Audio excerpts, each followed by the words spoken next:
Ndabashimiye cyane kandi ndabaye ikaze inshuti banywanyi bacu banejya gukurikirana amakuru ibiganiro dutambutsa kuri mbonesha kuri yacu ari nayo yanyu ya Burundi Top TV. Turi n'iteka n'umunezero ntangere no gusubira kubaha ikaze na karibu mu makuru akomeye cyane twabateguriye. Turi mu masaha y'ijoro, turi ku igerekerezo ry'indwi Ruhuma mwaka wa 2026. Ndagarutse kugira ndabahe amwe mu makuru akomeye cyane avugwa nga mu Burundi n'andi abandanye gukwiragizwa mu gihugu. Nimubundire kandi munyemerere ingingo nkuru ziyagize ndazifatire ngaha. Umukuru w'igihugu nyinshi wa Perezida Varisito Ndayishimiye vyatevye. Mugabo birashika Ndayishimiye arashika ku kirimba ciwe Igitega. Amasoko yacu asigura vyinshi kwiriko biraba. Umukuru w'igihugu nyinshi wa Perezida Varisito Ndayishimiye aheze iminsi mikeyi ari mu gisagara ca Dubai. Mu gihe vyavugwa yuko Ndayishimiye ariko araterwa ubwoba n'abajenero basigaye mu gihugu yuko hamwe yo kururikira ku kibuga c'indege ca Bujumbura aca korogwa. Nagira mwarumvirije ayo makuru ku mbuga hwaniro zitandukanye hagiye hakwiragizwa ayo makuru. Muri rya group y'abategetsi naho ndababwira harakwiragijwemwo ayo ma audio amenshi naratinye kuyashikiriza ngaha. Hariho vyinshi banaye kuboneka bigatera biba bibi cane ubutegetsi bwa Perezida Ndayishimiye. Mwa makuru kandi turaza kugaruka kungene umutekano kirimba c'umukuru w'igihugu wifashe. Turaza kugaruka kandi ku magara y'umukuru w'igihugu nyinshi wa Perezida Varisito Ndayishimiye. Aha kandi turuze kwibagira kuvuga ku makuru ajanye n'ivyashikiye Perezida Varisito Ndayishimiye mu gushika ngaha mu gihugu c'u Burundi. Ibihanganye bitari bike hareze iminsi mike bifise intumbero ikomeye cyane. Umwe mu mugambi bihora bifise murazi yuko ari umugambi nanone ugomba kuboneka yuko ari umugambi uhava utuma ibintu bisubira kuba akajagari mu gihugu. Mwaba muzi yuko keshi na keshi ku kirimba c'umukuru w'igihugu Perezida Varisito Ndayishimiye nivyo kuko yareje gutahura yuko ari yo abagambanyi. Mwarabonye yuko Angelina ubwo yavuga yuko mu bagendanyi ba Ndayishimiye harimo abayuda. Mwariboneye yuko Angelina Ndayishimiye ndayubaha atanguriye gucocona bikomeye cyane na Denis Bucumi nkuru nziza. Hajya hariho vyinshi banaye kunyigizwa ariko ibindi bikava bitahurika. Mwarabonye ingene Angelina yifatira mu gahanga umupfasoni wa nkuru nziza. Ivyo vyose nagira muramaze kubibona. Mwaya makuru kandi turaza kugaruka ku bihanganye bikomeye cyane mu mugambwe CNDD-FDD. Turaza kugaruka ku gipfungu kiri hagati mu gisirikare. Hoba hariho abasirikari banse ingingo za General Prime Niyongabo zo kuva kuri kote ya Perezida Varisito Ndayishimiye bakamuyonkorako. Nagira ndababwire yuko inama y'ibihanganye yarihejeje iminsi itari mike iriko iraba. Hajya haravugiyemwo vyinshi, benshi baratahuye ivyariko biraba, abenshi ntibatahura. Ariko ndabagira ndababwire yuko hajya Prime Niyongabo nanone ibihanganye bitari keyi ivyinshi bimwagereza kuba abandanya kugaragaza ubwiyorobetsi bukomeye kandi ari we yafashe iyambere mu kwica igisoda c'u Burundi. Caho yumvira umuntu hajeje imyaka ishika 13 atwaye igisoda c'u Burundi ariko gushika ubunyene impuzu zikaba zarahegereye ku basoda. Iboneka yuko n'ibirato vyabahereyeko. Muce mubona ingene ibintu vyifashe mu gisirikare c'u Burundi. Mbega hariho abavuga bati hajya igisirikare c'u Burundi ubuye inguvu zaco mugabo zirasumbwa n'izimborera kure ziramutswa Reverend Kuriyo nanone zifise.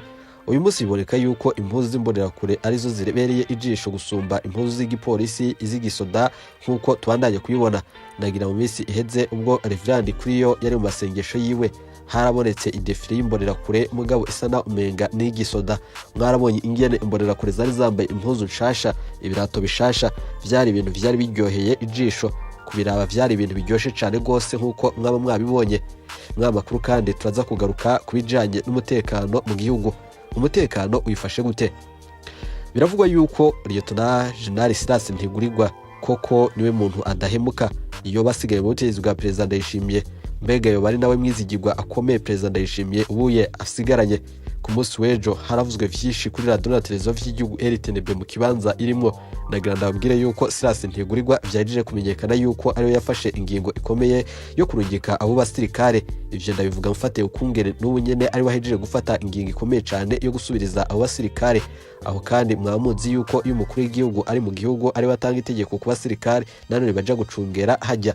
Ndavyibutse yuko bamwe mu basoda baherereye hajya muri bijya birindiro vyashinzwe muri 2015 nyuma y'akajagari kari hagejeje kuba mu kwiyamiriza ikiringo ca gatatu c'umisi Perezida Pierre Nkurunziza kitari cakurikije ibwiriza shingiro.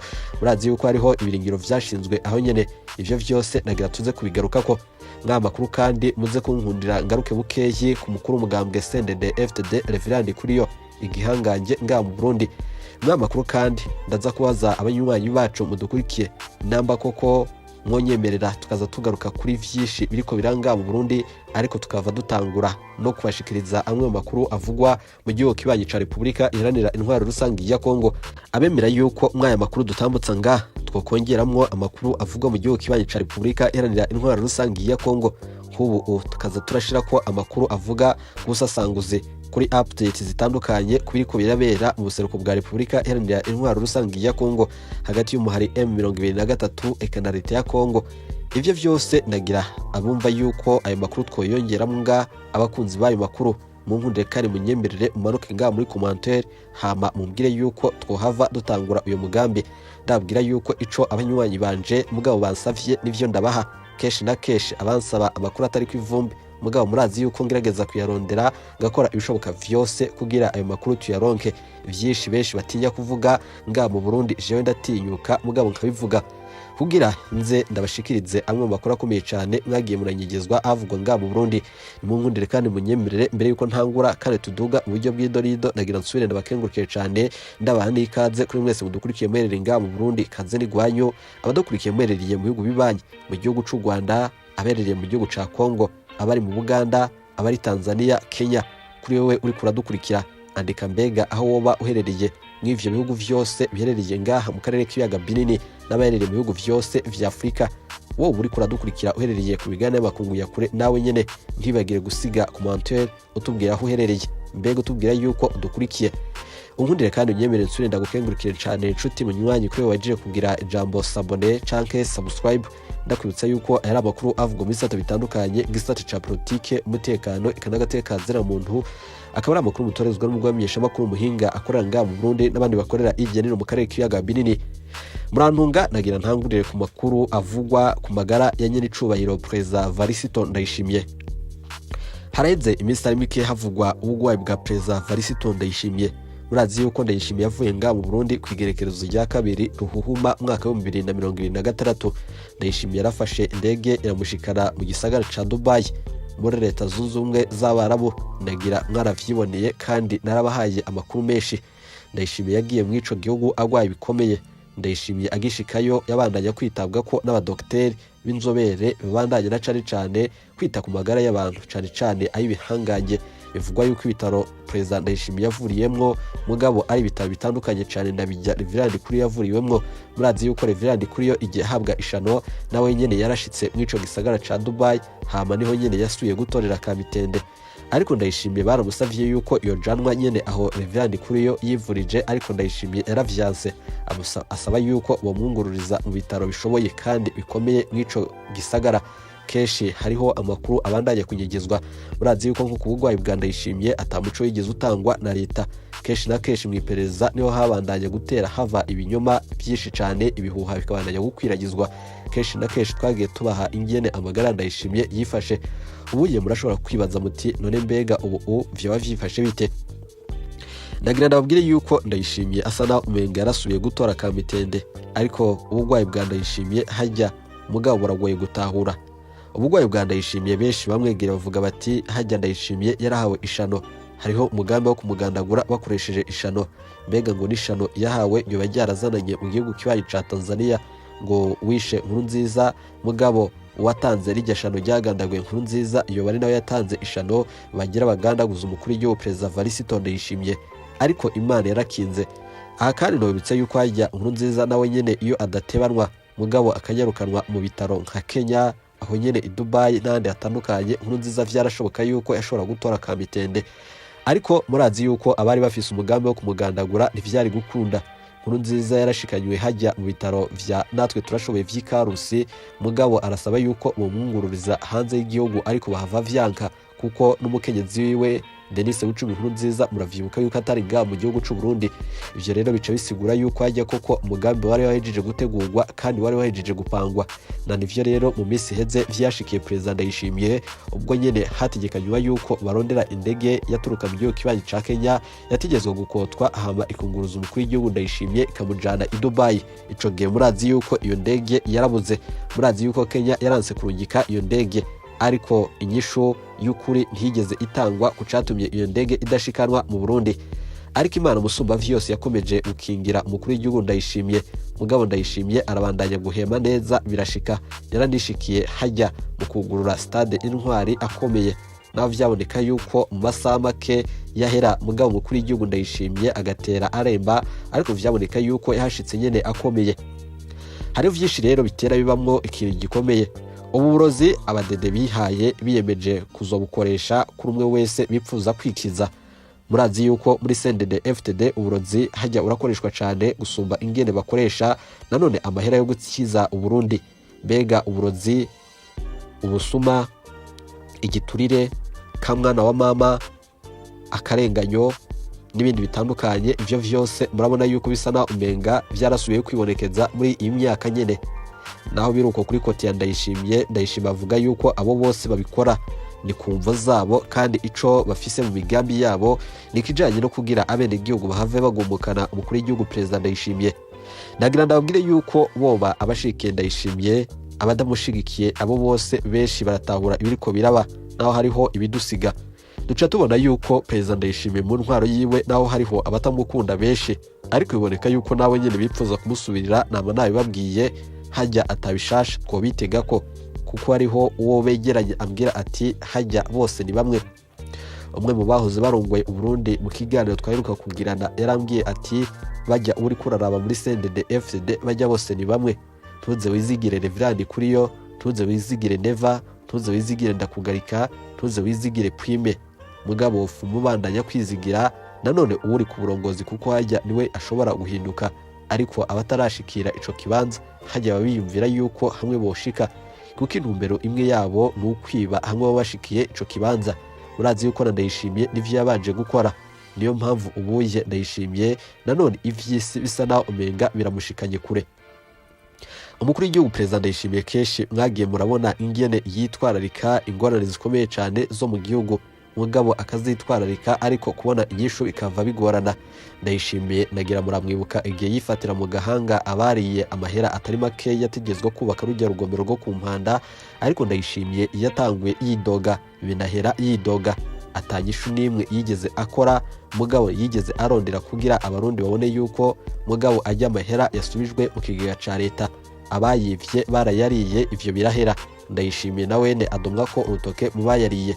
Mbega ca wiyumvira ijya mbono twama turiko turabwirwa mu mugambwe CNDD-FDD. Eka rero tuve kwa makuru twishikire kwa Denis. Kwa Denis ibintu vyifashe bite?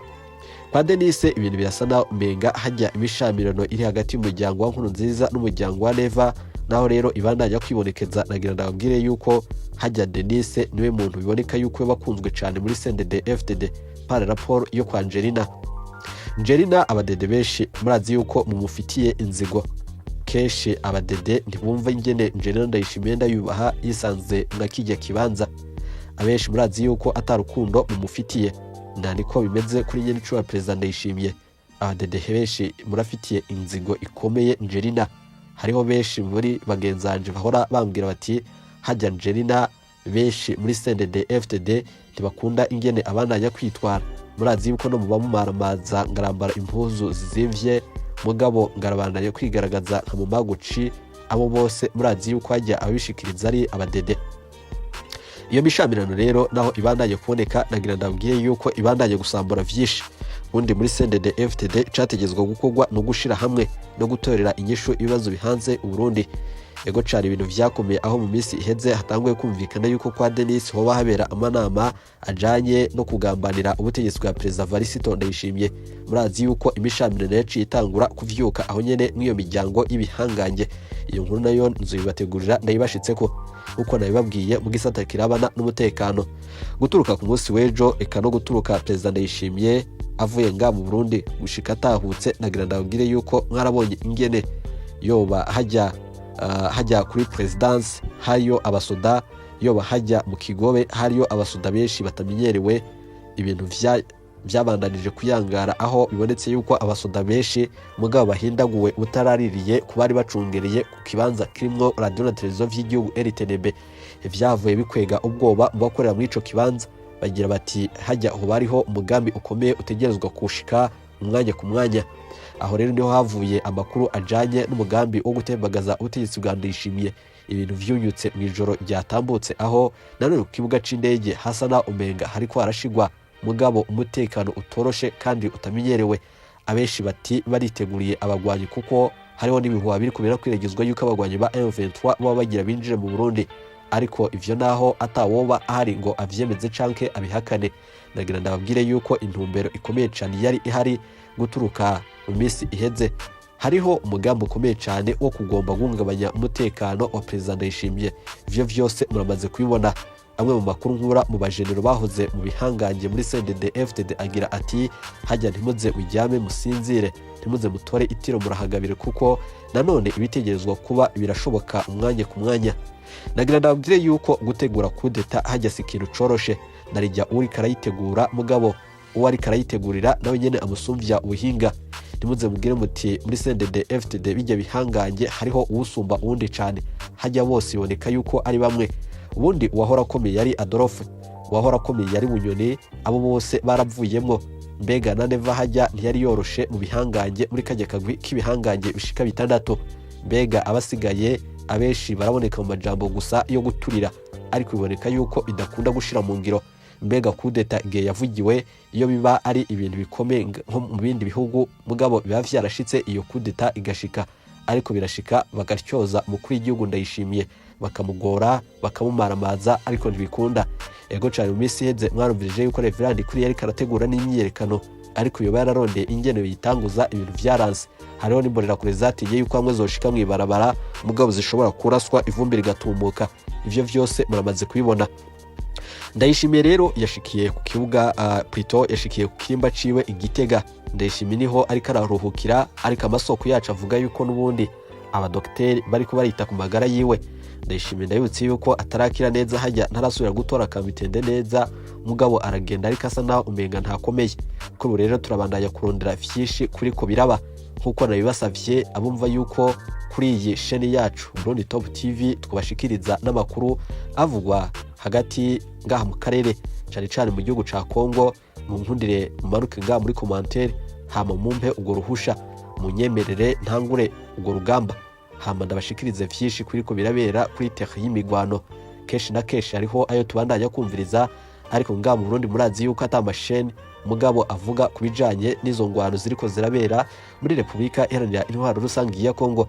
Munyemerere muze nga hama tubandanye kubana.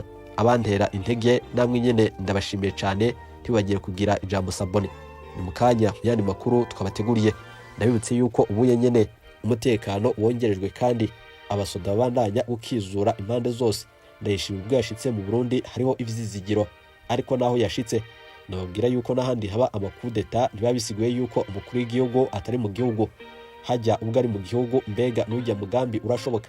Muhunde tubigaruke ko ntimuje kure. Ndabashimiye cyane.